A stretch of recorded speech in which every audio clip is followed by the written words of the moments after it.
The 4 o'clock games to start things off. We're going to talk about the Vikings, who are 12-2, and they're going to Seattle to the 12th man to take on the 8-6 Seahawks. Now, in this game, I was a little surprised when I saw the spread, and I'll tell you why. But it is Vikings -3, and the over/under is at 43.5. So that's going to project about 23-20, right, somewhere in that range. And in this game, the Vikings are going to be without Jalen Redmond with a concussion, defensive tackle, and then cornerback Fabian Moreau, okay, with a hip, questionable. Fullback CJ Ham, no. And then safety Harrison Smith. For the Seahawks, they're going to be without tight end Brady Russell, without linebacker Trevis Gibson, and then without safety Kayvon Wallace. So there are, there's a few injuries here and there, but for the most part, both teams are healthy. But there was something that is not listed on this. Much like the Chiefs, they did not list Geno Smith on this injury report as questionable or anything like that because he's going to play.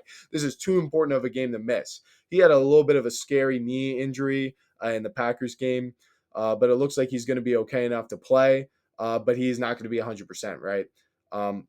But because Geno is playing, I do think that will actually galvanize and inspire the team. This Vikings team has an awesome record, and they have played up to it. But at the same time, they are only 2-2 against teams above 500.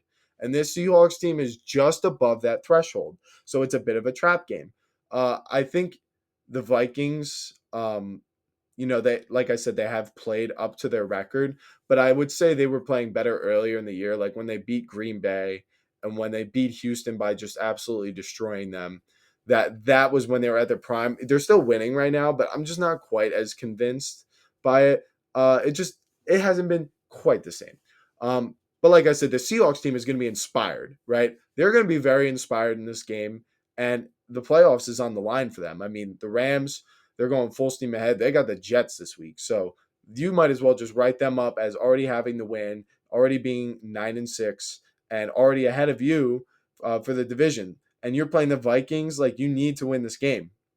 So as for the Vikings, I think it honestly might even be a good thing, right, for them to lose and get a little bit of a humbling loss, even if it is at the cost of the 1 seed, because you want to be tested and be shown what your weaknesses are before you get into the playoffs. If it happens early in the year, you get complacent after going on those winning streaks. So that's a little bit of football psychology for you. But at the end of the day, I am still taking the Vikings to win 22-21, though. So I am taking Seahawks +3, and that is going to be under 43.5. So still taking them to win. Vikings fans, don't get mad at me again, but I actually do want to see you guys win this game. And then, you got 2 games next week that could help push you up those power rankings.